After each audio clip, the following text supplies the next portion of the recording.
Hello folks, David here, and it is video time yet again. What do we have this time? Well, quick update on what has been happening. As I said in a previous vlog video, work is taking priority and there are large amounts of away trips booked and things like that. I am just back from one, feeling absolutely shattered, but I do need to get back into that hobby thing. While I was away, I managed to have a very good think about what I was going to be doing for the Big Bot Bash, and plans for that are well underway.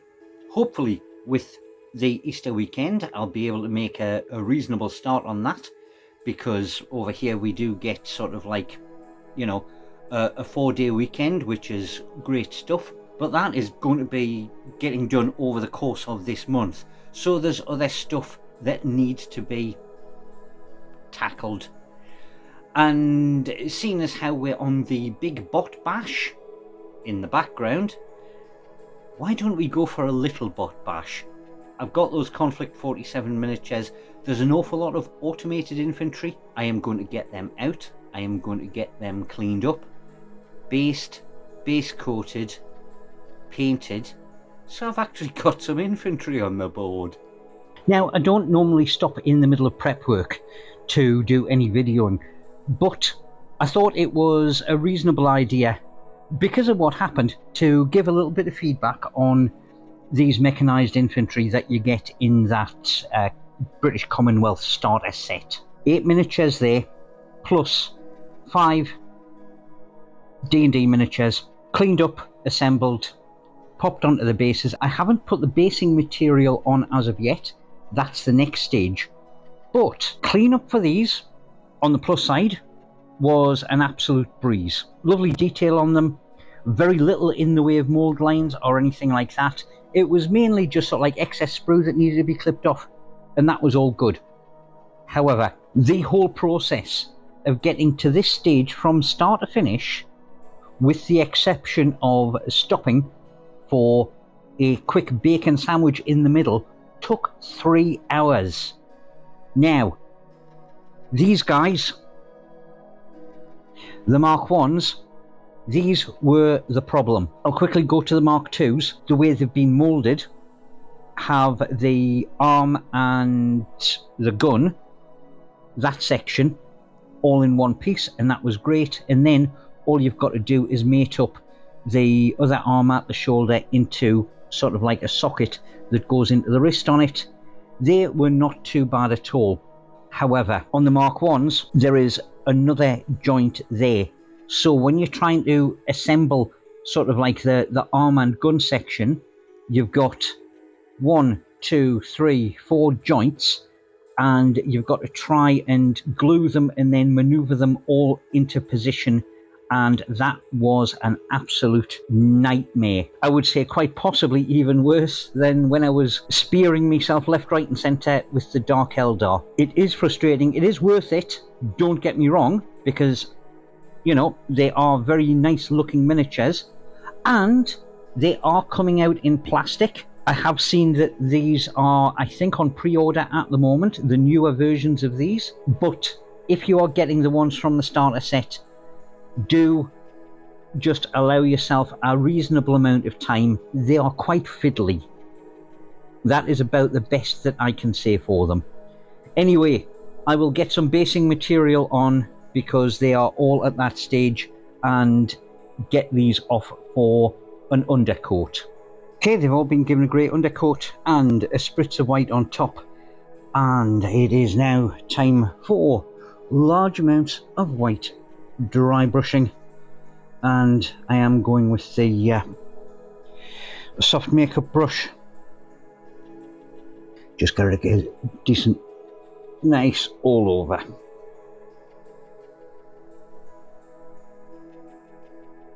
And I'm not going to worry too much about the weaponry, because I will be doing those in darker colours. Yeah, I'm okay with that. I will get on with the rest. Now for the automated infantry, I am going to go for sort of like that brownish colour scheme rather than camo green. I'll keep that for the infantry.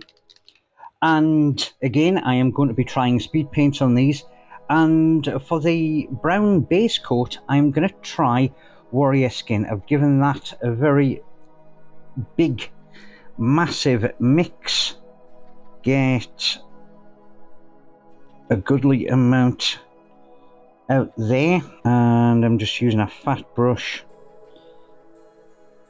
getting it all daubed on there like that.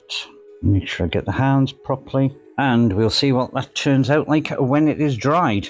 Now, I will say that in real life, these actually do look an awful lot more dull than they are sort of like under that overhead light there. I'm just going to block in the weaponry with a big brush and get a decent black undercoat on here. Prior to dry brushing it, I will swap to a smaller brush just to sort of like get the areas around the hands and that sort of thing, so that I can be a little bit on the careful side. And since I've already got black out, I will get these bases done as well.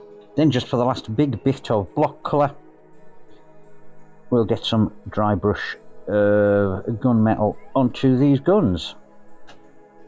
We're on to a bit of spot colour now, and seriously heading into the home straight, and it is flat white, basically just on things like dials, the eyeballs, if I can see them,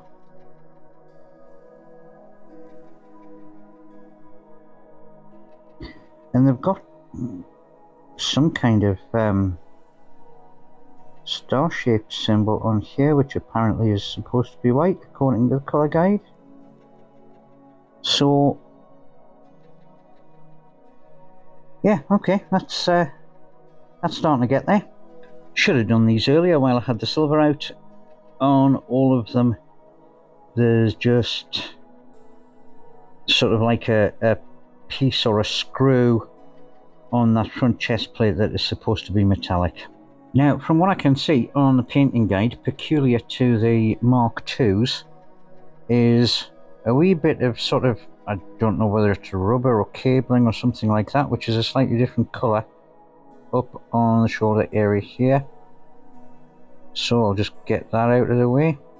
Then on all the models, we have a little needle dial that needs to be picked out just there, and of course the eyeballs. And then the very last little thing that we have is a bit of the old copper, and that is just to pick out around the dials there, and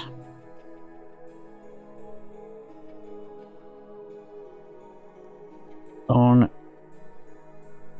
the shell casing on these Mark IIs. Well, that was a pretty quick paint job. I will get the dry brushing done on the bases, get a little bit of foliage cover on them, and we'll call them done. Whew, they're out of the way. Is it the most intricate paint job I've ever done? No, it's not. Those speed paints, hey, they're great for fast painting things. I guess the name's on the tin, really, isn't it? Come to think of it, they don't necessarily by themselves give the best results, but it's passable, and maybe at a later stage I'll go back and pretty them up just a little bit. Who knows? They will do for the time being. And with 8 more infantry sorted out, it does mean that the scoreboard needs to be updated. Let's add on those 8 infantry like so. But wait, there's more. Remember this one? Finally, the Hellbrute for the Chaos Forces is complete. Now, I don't know whether or not this classes as a monstrous creature or a vehicle. That still only counts as one!